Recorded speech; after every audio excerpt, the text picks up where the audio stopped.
We are back on the SportsMax Zone and we turn to Hungary, where a number of marquee names in Caribbean athletics assembled to take part in the Hungarian Grand Prix, a World Athletics Continental Tour gold meeting.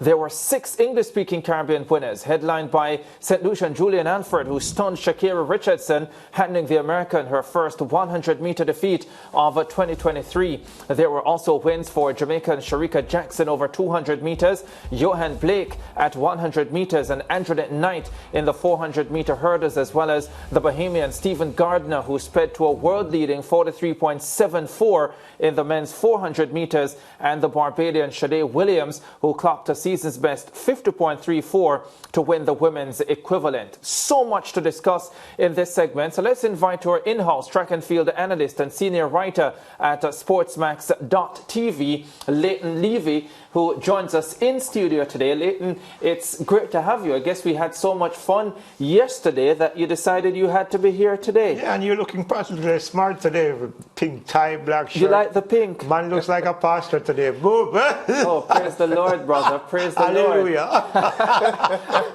Lord. Let's discuss some track and field. Lance is not feeling the spirit at all. Go ahead. Julien Alfred became a professional today. Her first race as a pro, and she defeats Sha'Carri Richardson. What did you see from that race, first of all? I saw a fresh Alfred, having not competed in a month since the NCAA championships, running against ShaCarri Richardson, who ran on Sunday 10:76 and looked a bit tired today. Even at the start of the race, you could see she had very little energy. Her eyes looked blank. She looked flat, and I think it manifested itself in the race, and where Julien looked really fresh. 10:89, very good start to her professional career. I mean, I don't think she's officially signed to anyone yet, but certainly it's a good way to start your post-collegiate career with a good 10.89 win and a very fast time after not running for a month. But you know, it was a good race for her. I mean, the execution was pretty solid. It wasn't perfect, but certainly not to take anything away from her victory. ShaCarri did look a bit tired today. Yeah, by the way, the CAC gold medal would have been in that at 100 meters post the NCAA championships. Lance was suggesting at the top of the show that even as you pointed out, with Sha'Carri Richardson looking maybe a little tired, that Alfred would take tremendous confidence and a psychological boost from a win like this. Absolutely, why not? I mean, she's run unbeaten in the NCAA all season. Yes. 10.72 win daily. The win was 2.4, which was about a 10.75 win legal. And she comes into her first race running against the fastest woman in the world outside of Sharika Jackson this year and beats her quite convincingly.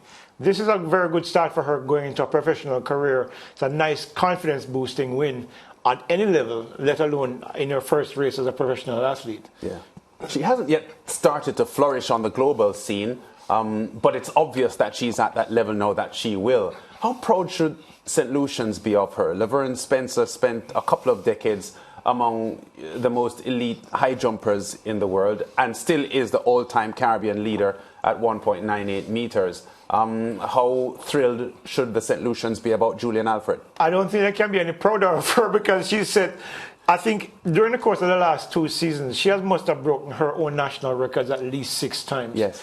And so, you know, given the fact that she was NCAA champion, she's Commonwealth Games silver medalist, she's the first to do so many things on the track for St. Lucia at the senior level. I'm thinking that, you know, the national honor is in order for her, given that they've already announced that they were going to be backing her in terms of funding, and she's already received a diplomatic passport from St. Lucia. You know, the pride in that country right now is completely at a level where I don't think anybody's ever experienced before in St. Lucia. Given Laverne Spencer's success is one thing, but the 100 meters and 200 meters are part of the primary events in track and field. And what Julien Alfred has been doing, both indoors and outdoors, is something of great national pride for St. Lucia. Yeah, several months ago, there was a story surfacing about Julien Alfred being courted by the US to switch allegiance. It was considered by many as fake news, but immediately after that, St. Lucia accorded, you know, some accolades to her and so on. Was there anything at all to take from that story? I checked it out. There was nothing. I think that was just one of those fake news stories that people put up on social media to get clicks. Because, you know, because I did check it out. And because when I saw it, I was like, interesting. But as far as I was told, there was nothing to it. Yeah. All right, let's look at what happened in the men's 400 meters in Hungary today. Stephen Gardner, the Bahamian, winning this event with a 43.74 clocking, the fastest in the world this year.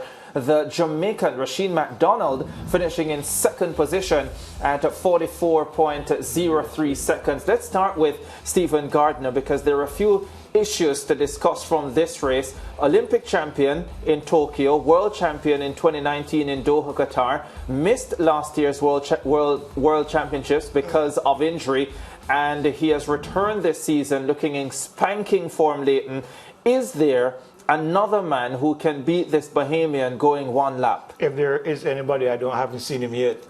Because look, when I spoke to him earlier this season, a brief conversation on the phone, where he said that his foot is, I asked him how the foot was, and he said it's fine, everything is fine. So to see him do what he's doing now is not a surprise. He, for me, is the man to beat. Wade van Niekerk 44.04. Rusheen McDonald 44.03, but I don't think, well, we discuss that later on. But I don't see anyone right now on the global stage who is going to beat him at the World Championships. He's the most effortless 400-meter runner I've ever seen. And I've watched Butch Reynolds, Quincy Watts, Michael Johnson, George Roden on tape, who were very relaxed running the 400 meters. Even Herb McKinley. He is, for somebody who started running track and field at 16, he has mastered this event. And I think the only thing that he's left to do is to break the world record. And I think maybe in a couple of years, it might be possible. Michael Norman is the reigning world champion, ran the 100 and the 200 meters at the US Trials. Given the trajectory his season has taken, are you counting him out of a possible title defense? Put it this way. If Stephen Gardner was at the World Championship last year, Michael Norman would not be world champion. That's how I feel. Fair. And I think that what we've seen from Stephen Gardner this year, because Stephen Gardner, one of the things about him is that he has the speed. He's a 19.75 200-meter runner. So his effort over the first 200 is not going to take that much out of him. So he's going to come home strong, always, which he always does unless he's ill.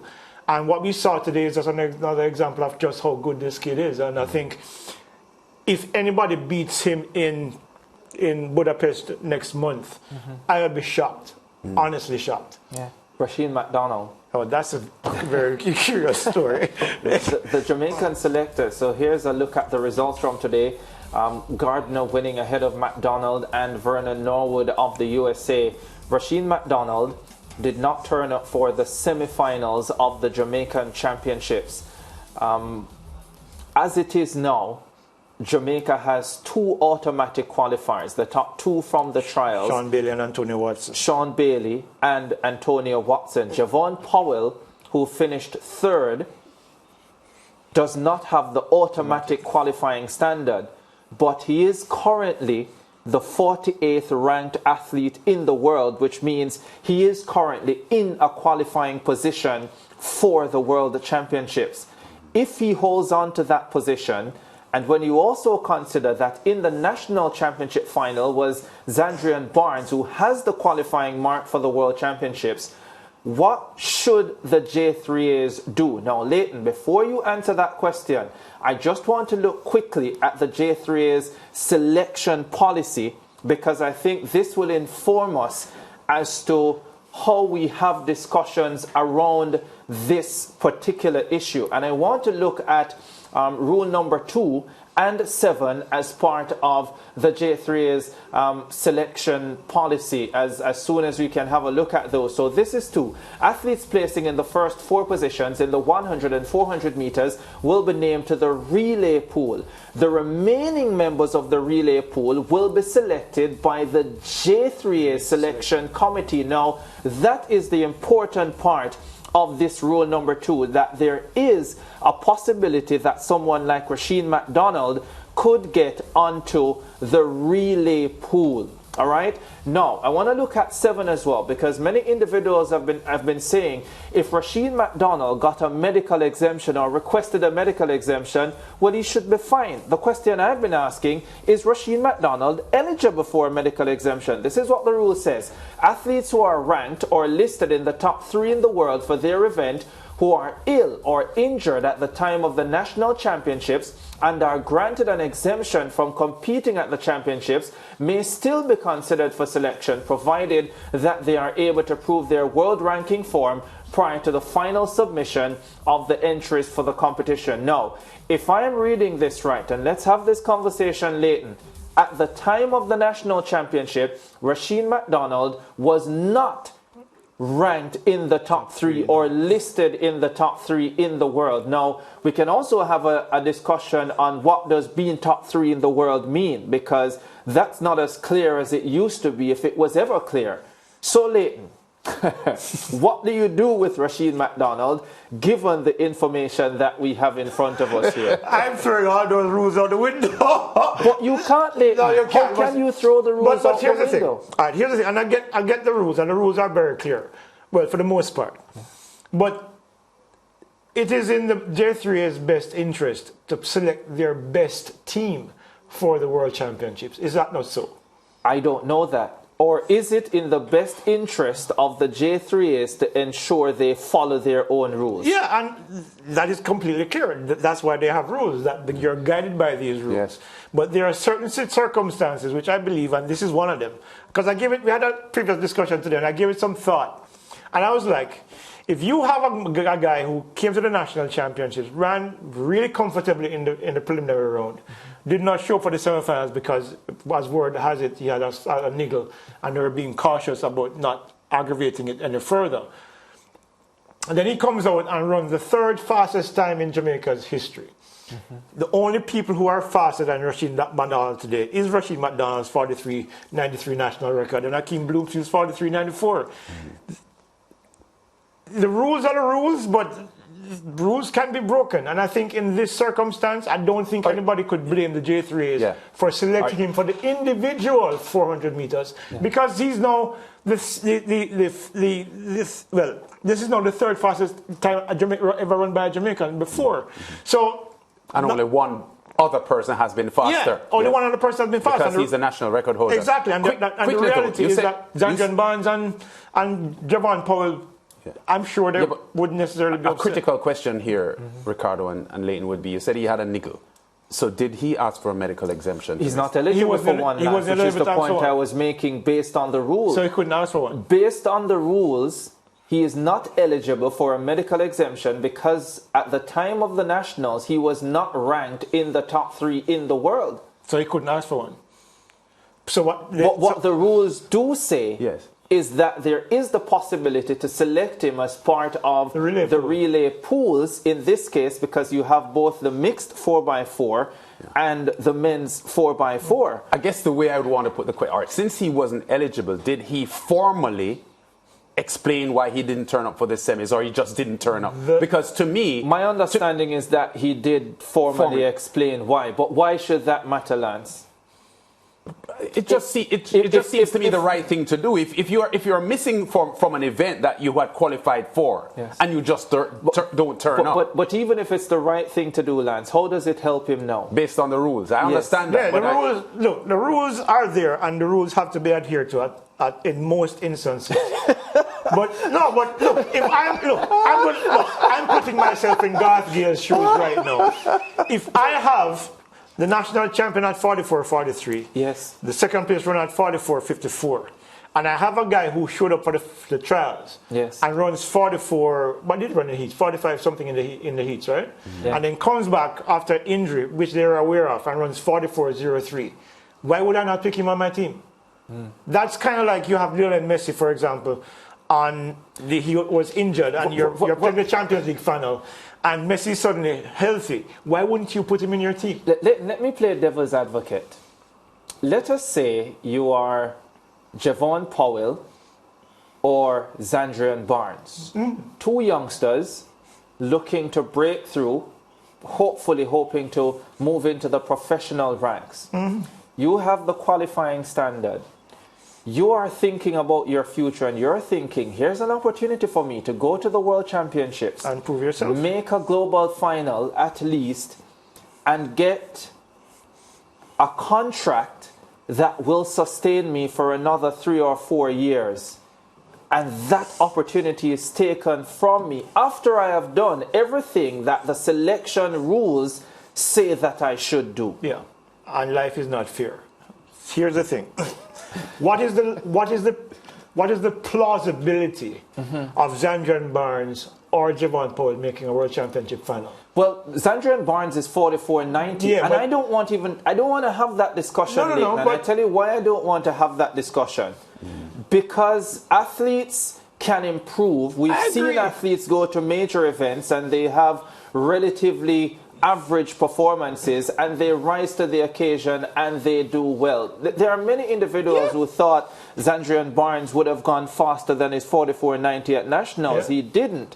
Or a Javon Powell. He didn't. Javon Powell has been ordinary all season. But if he qualifies, Leighton, having finished third at the Nationals, your rules say that Rusheen McDonald was not eligible for a medical exemption. By extension, your rules say that Rusheen McDonald cannot compete in your flat 400 meters. Then how do you deny the men who have essentially done everything, or most things, that you say they should do to get onto the team? And you're completely right. I'm not saying that what you're outlining is not what should obtain. But there are extraordinary circumstances. These are extraordinary circumstances. This is the third fastest time ever run by a Jamaican male. For a man who's gone under 44 seconds now 3 times this season. Right? So he's more consistent than Powell and Zandrian Barnes. And he's run 44.03, which I think is the second fastest time. No, third fastest time in the world this year. Time this year, yes. Because faster than Wade Van Niekerk ran the other day, 44.04 is a world 08, record. 08 for a record holder. Why wouldn't you pick him? Why wouldn't you pick him? For me, look, I know people would be upset that if they don't pick Powell or Zandrian Barnes. But is it likely for Zandrian Barnes to move from 44.90 to 44.1 for the World Championships? No, but he's likely to move from 44.9 to 44.6 or 44.7 and potentially be in a final. But we've seen where the 400 is in the last few years, Ricardo. The likelihood of that happening is 10% or less. Yeah, I think the issue here is that the JAAs has to follow their rules. And I am not one for bending rules. Yes, because I think you set precedents when you go against the same rules that you have employed. So that is the issue that the JAAs faces here. Because I understand the point you're making, and it may seem sensible, the position you're taking, but I believe that administrators are obliged to stick to their rules. And you're shooting yourselves in the foot by doing that. That's not like, necessarily, Leighton. That's like cricket. West Indies setting out rules for coaching certification and then appointing someone as coach without being certified. Lance,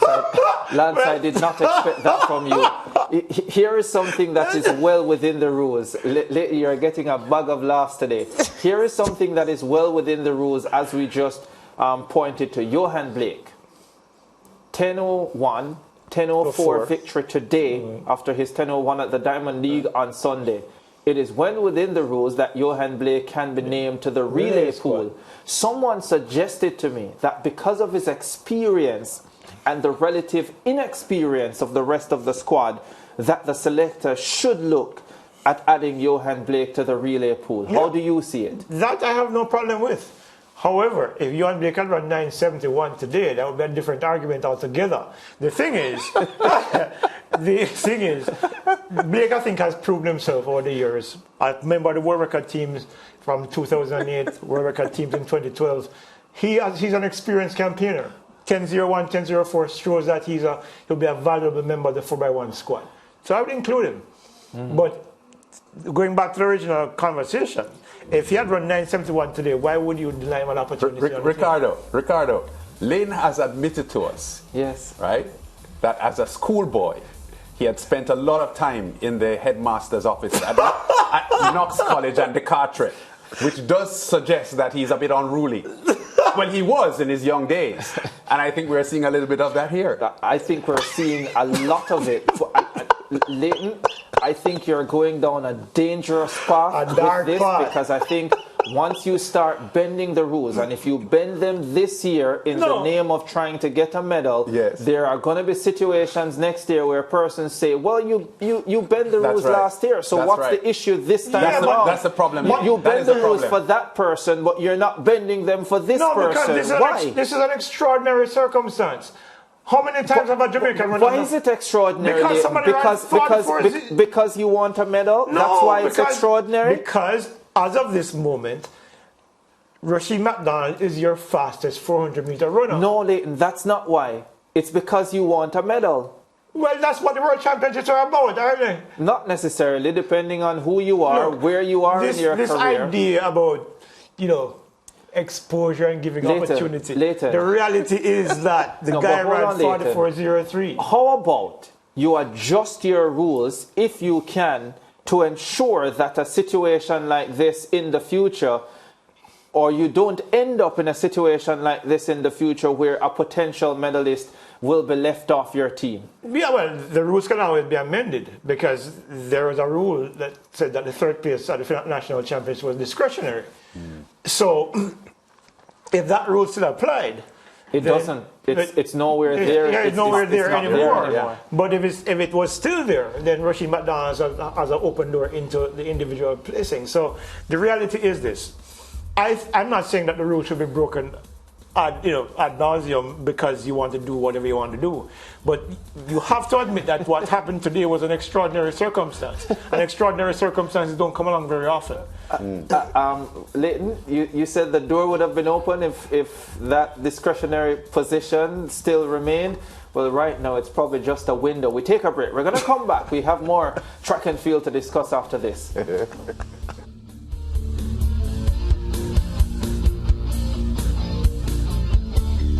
Stay with SportsMax on YouTube and follow us on all social pages for updates, news and entertainment.